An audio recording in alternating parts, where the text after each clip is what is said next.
여러분들께 전할 말씀의 제목은 예수의 가르치심, 이런 제목으로 말씀을 전하겠습니다. 사도행전은 영어로 액츠라고 합니다. 액츠는 액트의 복수로서 행동들, 이렇게 말하고 있습니다. 그러면 누구의 행동들이냐? 사도들의 행동들. 그러면 이 사도들의 행동들은 어디서 왔는가? 예수님의 행하심에서 왔다. 예수님의 행하심에서 사도들에게 왔고, 사도들에게서 초대교회 교인들로 옮겨졌습니다. 그러니까 이 초대교회는 예수님의 행하심을 본받아 사도들의 행함을 이어받아 또 성도들이 날마다 예수의 행하심을 행했던 것입니다. 그 초대교회입니다. 그의 사도행전에 다 나와 있습니다. 그러므로 오늘 우리가 초대교회로 돌아가기를 원한다면 내 삶 속에서 행함이 있어야 하겠습니다. 그러면 오늘 본문을 통하여 은혜를 나누고자 하는 이 부분은 예수께서 이 세상에 오셔서 행하신 다음에 하신 일이 뭔가, 예수의 행하심을 보고 초대교회 성도들이 그대로 따라하지 못했습니다. 사도들도 따라하지 못했어요. 그래서 예수님은 사도들과 초대교회 성도들에게 올바른 신앙생활을 가르쳐 주시게 됩니다. 그래서 오늘은 예수의 가르치심, 이 사도행전은 누가복음을 기록한 사람이 똑같은 사람이 기록한 겁니다. 누가복음은 여러분들이 잘 아시는 대로 누가가 기록했습니다. 오늘 이 사도행전 또한 누가가 기록했습니다. 그래서 오늘 1장 1절에 보면 데오빌로요, 내가 먼저 쓴 글에는, 이렇게 시작되고 있는 것도 먼저 쓴 글이 뭐냐면 누가복음입니다. 그 누가복음에 이러이러한 일을 썼습니다. 그런데 이어서 계속하여 그런 것들을 또 알려드리고자 합니다.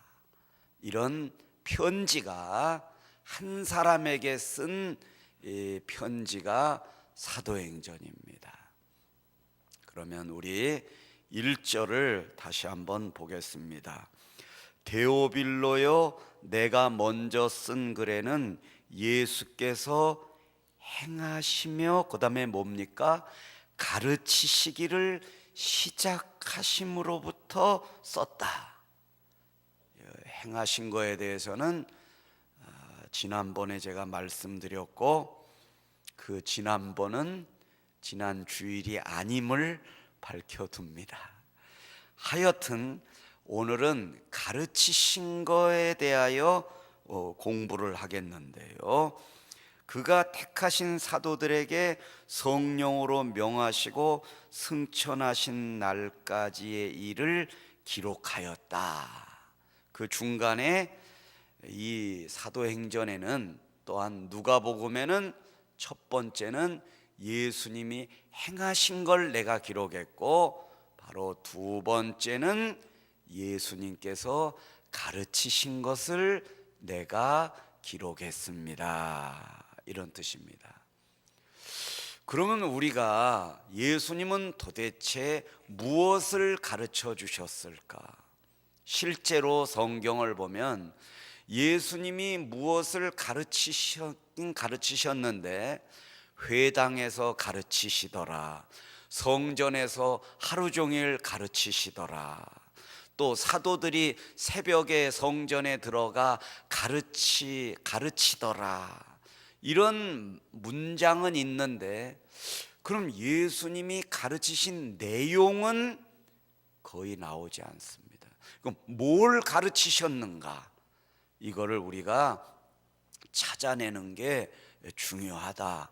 그래야 우리도 초대교회로 돌아갈 수 있기 때문에 그렇습니다. 왜냐하면 초대교회 성도들은 예수님의 가르침을 들었거든요, 배웠거든요.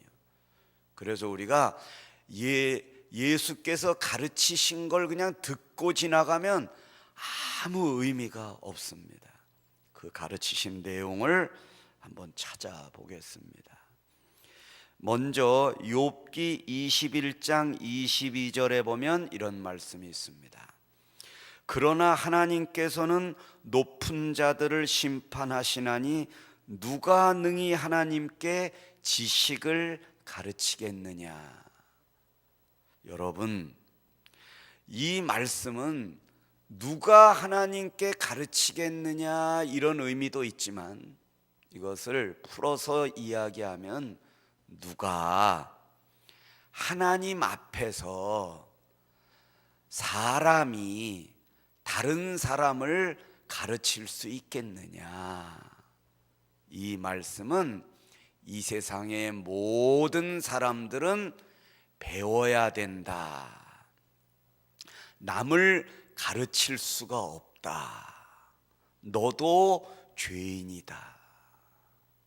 이걸 깨우쳐 주시는 말씀입니다. 그래서 하나님께서는 욥을 통하여 이 말씀을 하시는 이유가, 너희는 예수의 가르치심을 반드시 배워야 된다. 이걸 깨우쳐 주고 있습니다. 마태복음 9장 35절에 이런 말씀이 있습니다. 예수께서 모든 성과 촌에 두루 다니사 저희 회당에서 뭐 하셨다고 그랬어요? 가르치셨다. 천국 복음을 전파하시며 모든 병과 모든 약한 것을 고쳐주시기 전에 뭐 하셨어요? 회당에서 가르치셨다. 그러니까 전도하는 것도 중요하고, 병을 고쳐주는 것도 중요하고, 모든 약한 것을 고쳐주는 것도 중요한데, 그것에 앞서서 예수님이 하신 일이 있다. 예수님이 가르치셨다. 그런데 이걸 어디서 가르치셨느냐? 모든 성과 촌에서 가르치셨다. 모든 성은 어딜까요? 모든 촌은 어딜까요? 그러면 우리가 지금부터 예수님이 뭐를 가르치셨는지를 알기 위해서 모든 성과 모든 촌에서 가르치셨다고, 그러니까 그 성으로 가봐야 돼요, 우리가. 그리고 그 촌으로 가봐야 돼요. 거기 가가지고 예수님이 가르치셨다고 그랬으니까 거기서 가르치신 것을 우리가 찾아내야 되겠어요. 자, 그러면 마태복음 27장 53절에 이런 말씀이 있습니다. 예수의 부활 후에 그들이 무덤에서 나와서 거룩한 성에 들어가 많은 사람에게 보이니라. 여기서 거룩한 성은 예루살렘을 말합니다. 거룩한 성, 바로 여기서 성, 이것이 아까 예수님이 모든 성과 할 때 그 성이에요. 그 성을 찾아가 봐라. 그게 어디냐? 바로 예수님께서 십자가에 죽으실 때 숨이 끊어지시는 순간 바위가 터지고 땅이 진동하고 막 이런 일이 일어났어요. 그럴 때 무덤 문이 열리고 자던 성도들이 일어났습니다. 이거는 뭐냐면 예수님이 십자가에 죽으시는 순간 무덤에서 죽었던 성도들이 살아났다 이거예요. 이 살아난 사람들이 예수님이 부활하신 다음에 성으로 들어가 가지고 많은 사람들에게 내가 죽었다가 살아났습니다 하고 많은 사람들에게 보여줬는데, 그걸 어디 가서 보여줬느냐? 성에 가서 보여줬어요. 예루살렘 성에 가서 보여줬다 이겁니다. 그런데 예루살렘은 어떤 곳이냐면 그 당시에 가장 번화한 곳, 가장 사람들이 많이 모이는 곳, 그리고 무슨 절기와 행사가 있으면 예루살렘으로 다 모이는 겁니다. 그러니까 이 예루살렘은 그 당시에 중심 도시였다, 이렇게 이해를 하시면 됩니다. 여러분, 그러니까 우리가 예수의 가르치심을 어디서 행하셨는가 이걸 보려면 바로 여기 성으로 가보라고 그러셨는데, 성에 와보니까 이 성에서 무슨 일이 일어났어요? 죽은 자들이 예수의 부활로 말미암아 산자의 첫 열매가 되셨느니라 하는 이 모습을, 예수님은 죽은 자도 살리신다, 이걸 가르쳐 주신 거예요. 몸으로 보여주셨는데 이걸 어디서 가르쳐 주셨느냐? 성에서 가르쳐 주셨어요. 성에서 가르쳐 주신데 가르치는 그 순간 예수님은 안 계셨죠. 죽으셨다가 부활하셨죠. 부활하신 다음에 뭐예요? 승천하셨죠. 그러니까 예수님은 이 땅에 안 계실 때에도 이렇게 사람들은 가가지고 예수께서 행하신 일들을 보여주었는데, 이 자체가 예수님의 가르치심이라 이겁니다. 전혀 이해를 못 하시는 것 같아서 그 다음으로 설명을 하겠습니다. 여러분, 요한복음 11장 2절을 보겠습니다.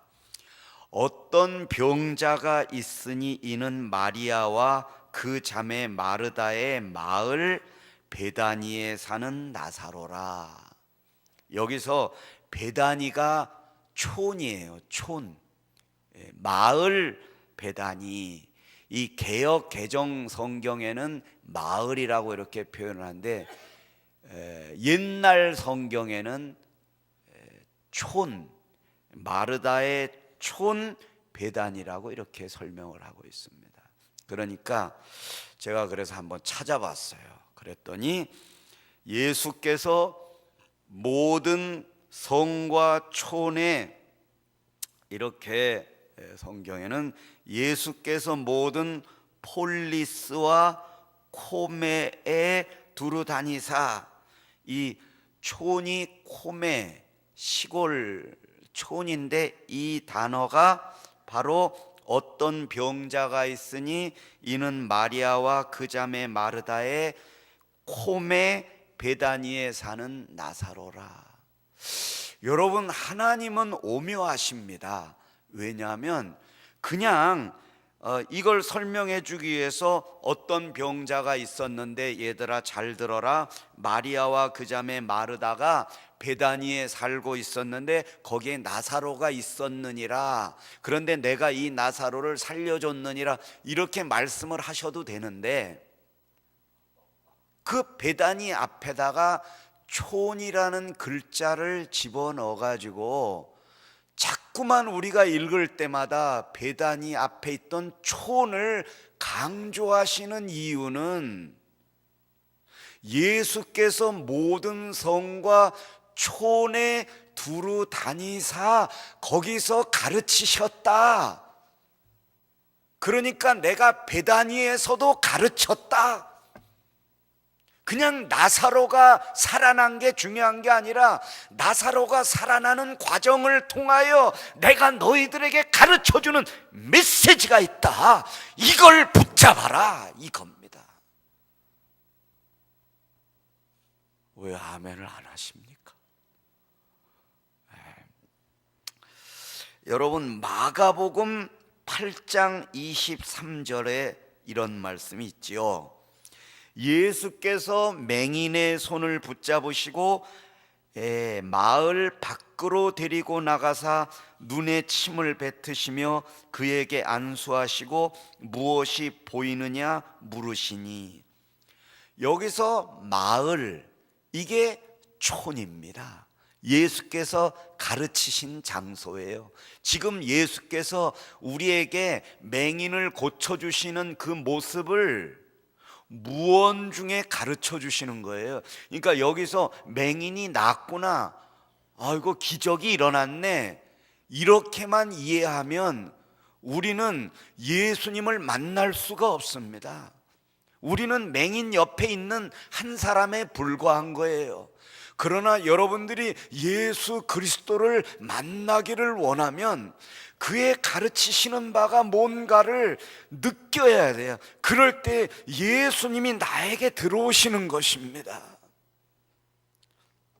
여기서 맹인의 손을 붙잡으시고 마을 밖으로 나가셨다고 그랬어요. 여러분, 이거 읽으실 때 어떤 의문점이 들지 않았나요? 아니, 가뜩이나 맹인은 앞도 못 봐요.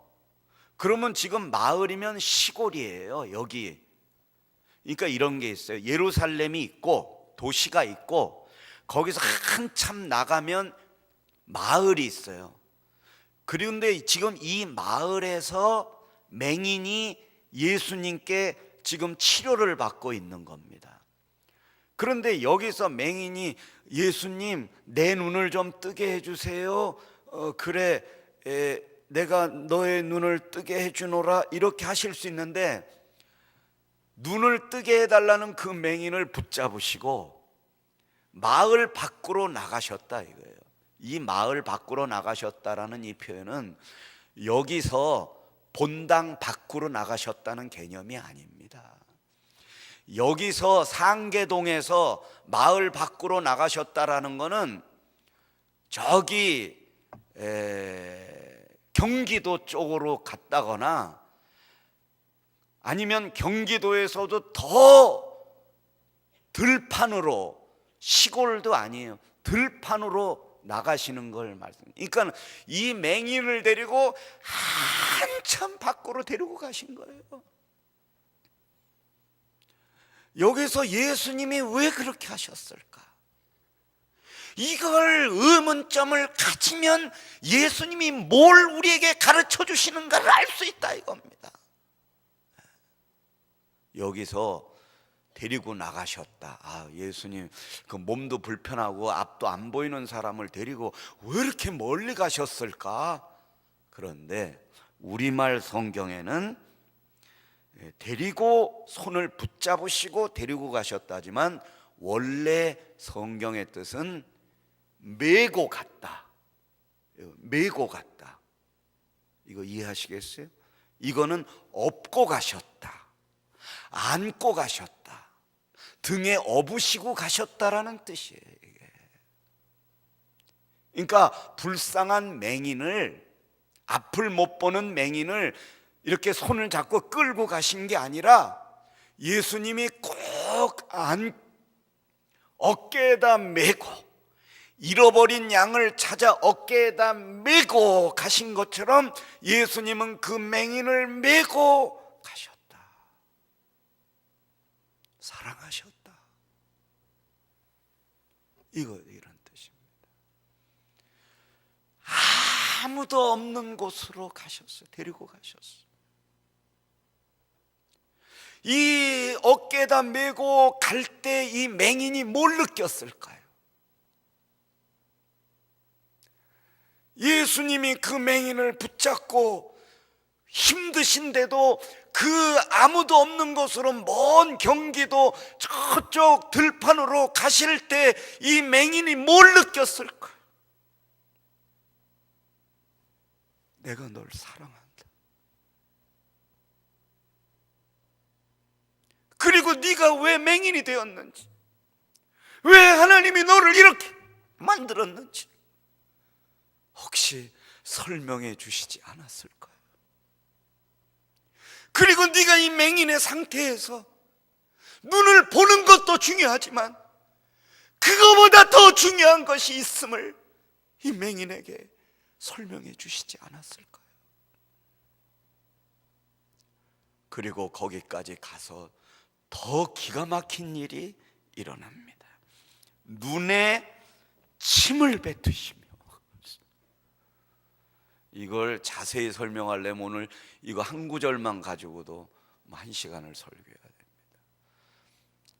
침을 뱉을 때 우리가 예수님 왜 침을 뱉으셨을까 이거를 생각해 보기 전에, 여러분, 눈에다 침을 뱉으셨다, 사람 얼굴에다 침을, 여러분, 자식이 이렇게 지나가다가 말하다가 부모 얼굴에 침만 조금만 튀겨도 여러분의 반응은 어떻게 나옵니까?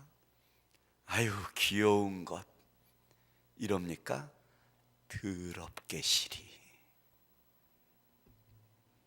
그렇잖아요. 근데 자식이 그러면은 아이 왜 그래, 너 침 튀기는 거나 좀 조심해야지. 부인이랑 남편이 말하다 침을 튀겼다, 그럼 세면대로 가서 비누칠로 탁 닦는 겁니다. 왜 안 그러시는 것처럼 시치미를 떼십니까? 여러분 너무 경직돼 있으신 것 같아요. 좀 얼굴 표정을 좀 풀어보세요.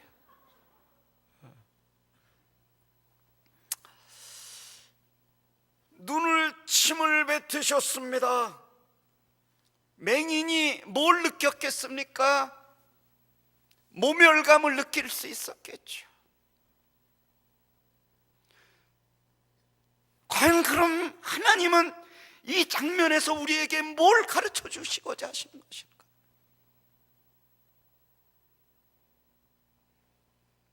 내가 너에게 침을 뱉음으로 모멸감을 느끼느냐? 나는 채찍에 맞았으며 내 옷을 찢겼으며 창으로 찔렸으며 십자가에 죽었노라. 너는 아무것도 아니다.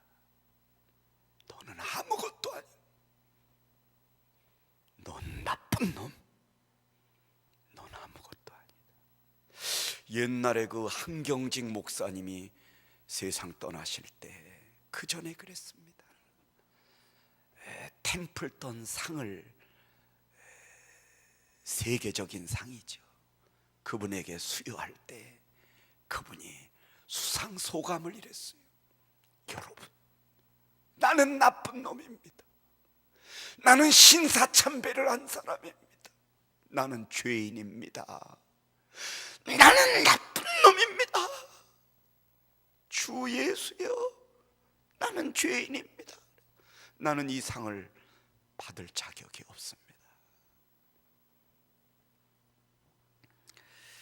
마가복음 8장 26절입니다.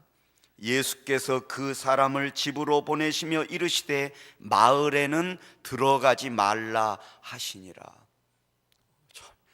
그냥 집으로 가고 마을로 들어가 사람들에게 간증하지 말아라 이거예요. 자랑하지 말아라. 그냥 다른 사람들 앞에 나서는 거 좋아하지 말아라, 이런 뜻입니다. 그러니까 하나님이 너에게 은혜를 베풀어 주셨으면 그거를 간직하고 그거를 음미하고 그거를 감격하고 그냥 너 혼자 하나님의 은혜를 찬양해라 이겁니다. 누가복음 24장 13절입니다. 그날에 그들 중 둘이 예루살렘에서 25일이 되는 엠마오라는 마을로 가면서, 이 마을이 바로 시골인데 예수님이 부활하신 다음에 시리와 절망에 빠져 있는 엠마오로 가는 두 제자에게 나타나시는 장면이지요.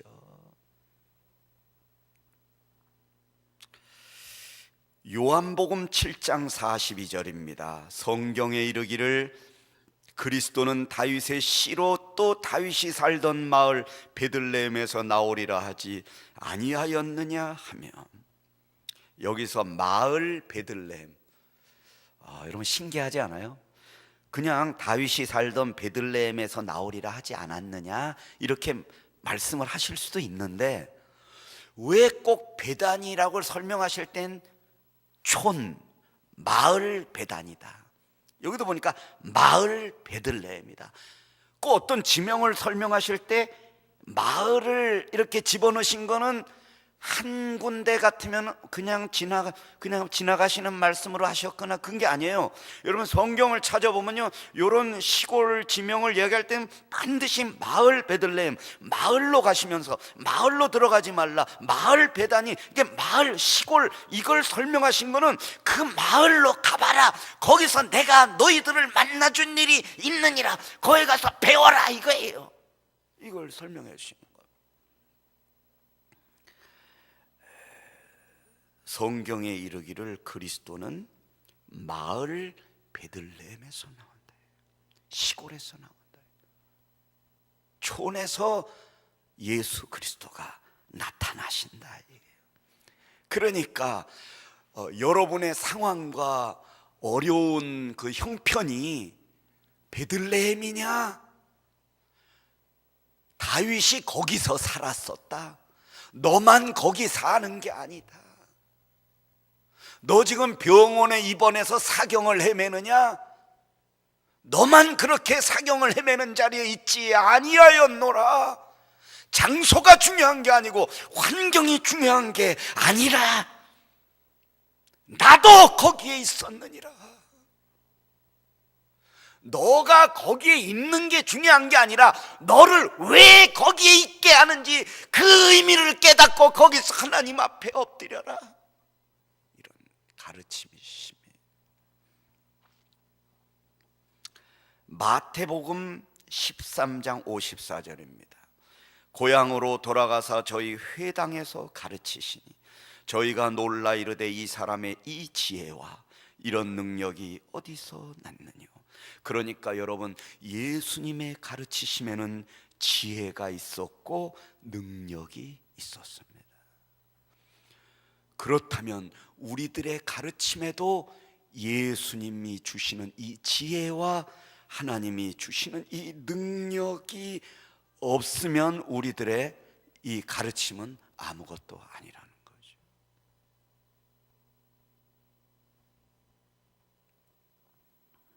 만약에 여러분들의 가르치심이, 교사들 여기 많이 계신데 교사들이 주일학교 아이들에게 공과를 가르치실 때 하나님의 지혜가 그 내용에 없고 하나님의 능력이 여러분들의 손을 통하여 나타나지 않고 여러분의 설교와 여러분의 간증을 통하여 이런 지혜와 이런 능력이 나가지 않는다면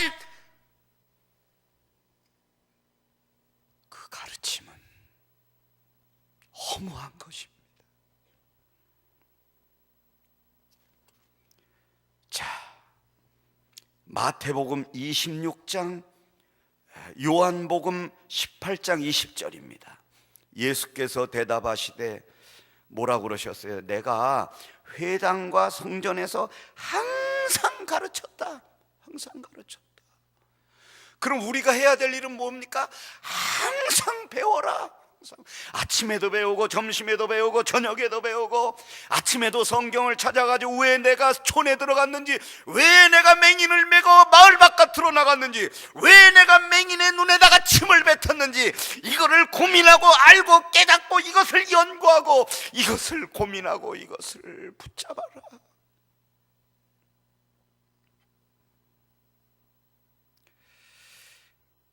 마태복음 26장 55절, 내가 날마다 성전에 앉아 가르쳤으되 앞에 이렇죠. 항상 가르쳤고, 여기는 뭐예요? 내가 날마다 성전에서 가르쳤으되.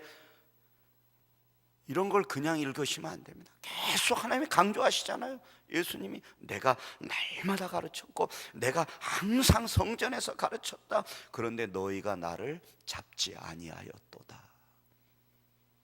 여긴 두 가지 의미가 있습니다. 하나는 예수님을 십자가에 못 박혀 죽이려고 잡으러 오는 사람들을 향하여 하신 말씀이에요. 물론 이거요. 니네들 내가 성전에서 가르치고 잡을 기회가 많았는데 왜 나를 잡지 않았느냐? 이런 의미가 있는 이면에는 우리 사랑하는 성도들을 향하여 주시는 메시지가 있죠. 내가 항상 여기 와서 너에게 가르쳐 주었건만 너는 어찌하여 한 번도 나를 붙잡지 않았느냐? 지혜와 능력을 가르쳐 주었건만 너는 어쩌면 그 지혜를 붙잡지 않았느냐? 이런 의미가 있습니다. 사도행전 5장 21절입니다. 그들이 듣고 새벽에 성전에 들어가서 가르치더니, 새벽에 성전에 들어가서 가르쳤다, 사도들이. 그러면 성도들은 뭐예요? 새벽에 나와서 배우고 있었다라는 뜻 아닙니까? 그러므로 하나님 앞에 7시 예배 나온 거 되게 일찍 나왔네 그러면 안 됩니다. 초대교회 성도들은 새벽에 성전에 나와서 배우고 있었습니다. 여기서 가르쳤다라는 것은 설교했다라는 의미가 있지만 성경을 강해해 줬다라는 의미가 있습니다.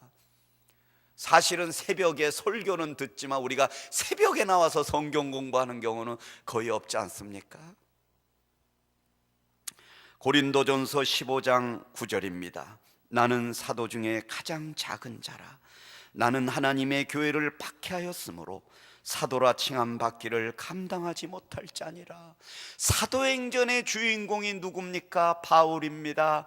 바울이 고백을 합니다. 나는 가장 작은 자라. 나는 만삭되지 못하여 난 자와 같습니다. 나는 가장 작은 자라. 이건 뭐예요? 나는 아무것도 아닙니다. 이걸 누가 가르쳐 주셨습니까? 이게 지식적으로 가르쳐 준다고 이런 고백을 할 수 있습니까? 하나님의 지혜와 하나님의 능력을 접할 때 자기 자신은 아무것도 아니라는 것을 고백하게 된 것이지요. 바로 이 고백은 예수의 가르치심, 그것을 이어받은 사도들의 가르침이었습니다. 마지막으로 한 절입니다. 사도행전 2장 42절. 그들이 사도의 가르침을 받아 서로 교제하고 떡을 떼며 오로지 기도하기를 힘쓰니라. 그렇지만 여기서 여러분 우리말 성경에 이렇게 되어 있지만 사도의 가르침 그리고 받아 이건 없습니다. 원문에 없어요. 그러니까 이걸 알아야 돼요. 이 초대교회 성도들이 서로 교제하고 떡을 떼며 기도에 힘쓰게 된 이거에 사도들의 가르침을 받아서 사도 때문이 아니라는 걸 강조하고 싶은 거예요.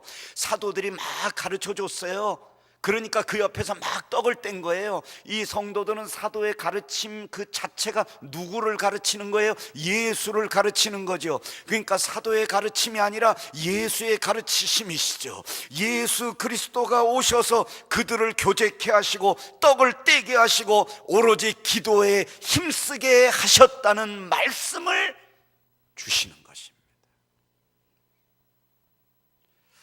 여러분, 오늘 하나님은 이렇게 가장 작은 자라고 고백하는 그 낮은 곳에서 저와 여러분을 만나기를 원하십니다. 어느 순교자 묘역 입구 현판에 이런 현판에 글이 써 있었습니다. 그러니까 그 순교자들이 누워 있는 그 무덤 속으로 이렇게 들어가는 입구에 현판에 이런 글이 써 있었습니다. 나 어제 너와 같았으나 너 내일